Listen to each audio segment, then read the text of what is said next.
শত শত বাড়িঘর, বিল্ডিং, স্কুল, কলেজ, মাদ্রাসা এগুলো প্রত্যেক বছর নদীগর্ভে বিলীন হয়ে মানুষ সর্বশান্ত হয়ে যাচ্ছে।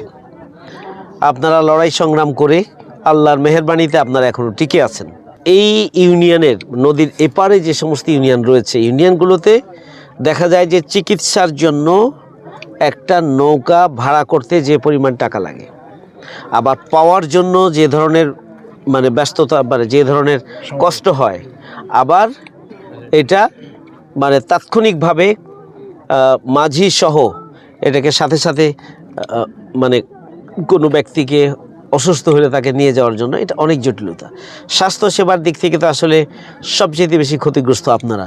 মহিলাদের সাথে কথা বলছিলাম, মহিলারাও আসলে স্বাস্থ্যসেবার ব্যাপারে তারা দৃষ্টি আকর্ষণ করেছে, দাবি করেছে যে আমাদের এখানে একটা ক্লিনিক করা হোক, তারা এটা দাবি করেছে। আমি আগেও এসেছিলাম, আমরা ফিল করেছিলাম যে আসলে এই এলাকার মানুষকে যদি আমরা একটা নৌ অ্যাম্বুলেন্স, আমরা বলেছি আপাতত একটা নৌকায় আমরা একটা অ্যাম্বুলেন্সের সামগ্রিক সাপোর্ট আমরা এখানে রেখেছি, অক্সিজেন থেকে শুরু করে একটা অ্যাম্বুলেন্সে যা থাকে তার সব কিছুই আমরা এখানে দিয়েছি। এটা একটা মোবাইল নাম্বার আপনাদেরকে দিয়ে দেওয়া হবে এবং সেই মোবাইল নাম্বারটাকে সামনে রেখে আপনি ডাক দিলেই সাথে সাথে এখান থেকে নিয়ে ওপারে দেবে। এবং যদি এমন রোগী হয় যে যার অ্যাম্বুলেন্স প্রয়োজন, আমরা নদীর ওপার থেকেও সেই আমাদের পক্ষ থেকে অ্যাম্বুলেন্স আসবে, নিয়ে হসপিটাল পর্যন্ত আমরা পৌঁছিয়ে দেব। এই হসপিটাল পর্যন্ত পৌঁছিয়ে দেয় আপনাদের কোনো আর্থিক সহযোগিতার আর্থিকভাবে কোনো কিছু টাকা পয়সা আপনাদেরকে দিতে হবে না, টাকা পয়সা দিতে হবে না। সুতরাং এটা আমাদের কমিটমেন্ট ছিল, এটা সরকারি কোনো উদ্যোগ নয়, এটা হচ্ছে আমাদের সাংগঠনিক নিজস্ব উদ্যোগ।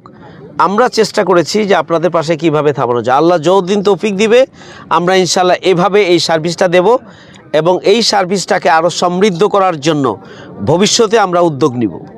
ঠিক আছে, এখানে একটা নতুন ইঞ্জিন আছে, এটার সাথে খুব দ্রুত দেওয়া যাবে।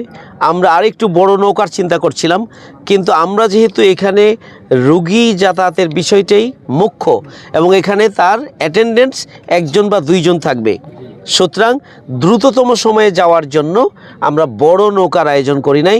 একটা ভালো মেশিন আছে এখানে, ইঞ্জিন আছে এবং নৌকাটাও ছোট এবং এখানে 5-6 জন, এখানে 10-12 জন যেতে পারবে, কিন্তু 5-6 জন খুব স্বাচ্ছন্দ্যে যে কোনো পরিস্থিতিতে আল্লাহ তীরে পৌঁছানোর জন্য, দ্রুততম সময়ের মধ্যে তীরে পৌঁছানোর জন্য ব্যবস্থা করবেন ইনশাআল্লাহ।